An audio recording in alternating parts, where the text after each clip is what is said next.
پشاور شہر کے جنوب میں وزیر باغ کے قریب واقع قبرستان کے بیرونی احاطہ میں ایک شاندار گنبد والا مقبرہ خستہ حالت میں موجود عشق و محبت کی داستان سنا رہا ہے۔ اس مقبرے کو بیجو دی قبر کے نام سے پکارا جاتا ہے۔ ناظرین، بیجو دی قبر بیگم جان کی ہے، جسے بیجو کہا جاتا تھا۔ یہ مقبرہ اب ایک خستہ حال برج ہے۔ اس مقبرے سے رومانوی داستان وابستہ ہے، مگر بہت کم لوگ اس سے باخبر ہیں۔ یہ داستان مغل عہد کے اس دور سے وابستہ ہے جب احمد شاہ ابدالی کا بیٹا تیمور شاہ پشاور کا حاکم تھا۔ اس کے متعلق مشہور ہے کہ وہ کچھ زیادہ باشعور نہ تھا۔ تیمور شاہ کی ایک بیوی مغل شہزادی تھی۔ اسی کے ہاں حرم میں ایک دوشیزہ کنیز تھی جس کا نام بیگم جان تھا۔ اس کے حسن و جمال اور عقل و ذہانت کی وجہ سے بادشاہ کے دل میں اس سے لگاؤ پیدا ہو گیا۔ بادشاہ کے جلوت و حلوت میں اس کنیز نے مقام حضوری حاصل کر لیا اور دوران حکمرانی بادشاہ اکثر حکومتی معاملات میں اس سے مشورے بھی طلب کرتا رہتا تھا۔ اس کی یہی وجہ تھی کہ بیگم جان مقامی لوگوں کو اچھی طرح جانتی تھی اور اس لحاظ سے بادشاہ کو صحیح مشورہ دیتی۔ نتیجتاً مفاد پرستوں کے راستے بند ہونے لگے۔ اس صورتحال کے باعث بیگم جان کے دشمنوں کی تعداد بڑھنے لگی اور بادشاہ کی مغل بیوی اور اس کے خاندان کے لیے تیمور کے ساتھ بیگم جان کی قربت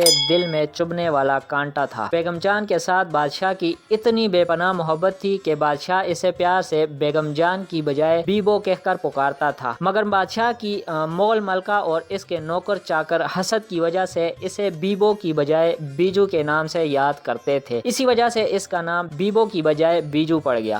ہوا یوں کہ مغل خاندان کے بااثر لوگوں کی حکمت عملی کی گرفت ڈھیلی پڑ گئی اور اسی لیے اب ان سب کی خواہش تھی کہ بیگم جان کو اپنے راستے سے ہٹایا جائے۔ مغل اکابرین نے ایک دلالہ کو بادشاہ کی مغل ملکہ کے پاس تعینات کر دیا، جو ملکہ کے دل میں بیگم جان کے خلاف نفرت و عداوت پیدا کرتی رہتی تھی۔ ایک طرف ملکہ کی نفرت و عداوت پختہ ہوتی جا رہی تھی اور دوسری طرف بیگم جان اور تیمور شاہ ایک دوسرے کے بہت زیادہ قریب آ گئے تھے۔ بیگم جان سر شام ہی دلہنوں کی طرح سج سور کر تیمور شاہ کے روبرو ہوتی تھیں۔ جب یہ اہتمام حد سے تجاوز کر گیا تو ملکہ اس بات پر آمادہ ہو گئی کہ بیگم جان کو ہمیشہ کے لیے اپنے راستے سے ہٹا دیا جائے۔ تاریخی کتب میں درج ہے کہ بیگم جان میں نہ جانے کون سی مخفی قوت عود کر آئی تھی کہ اس نے بڑے ضبط اور تحمل سے اپنے حواس برقرار رکھے۔ وہ تیزی سے نظر باغ کی طرف جا رہی تھی۔ زندگی کی سانسیں گنی جا چکی تھیں، لیکن وہ اپنے عزم مصمم کی بنا پر تیمور شاہ کے روبرو اس حال میں پہنچی کہ اس کے منہ سے خون بہہ رہا تھا، آنکھیں تقریباً پتھرا چکی تھیں۔ تیمور شاہ گھبرا گیا اور بیگم جان سے اس بارے میں پوچھا، لیکن نزع کے عالم میں بھی بیگم جان نے محل کا کوئی راز افشاں نہیں کیا اور پھر اپنے محبوب کے سامنے ہمیشہ کی نیند سو گئیں۔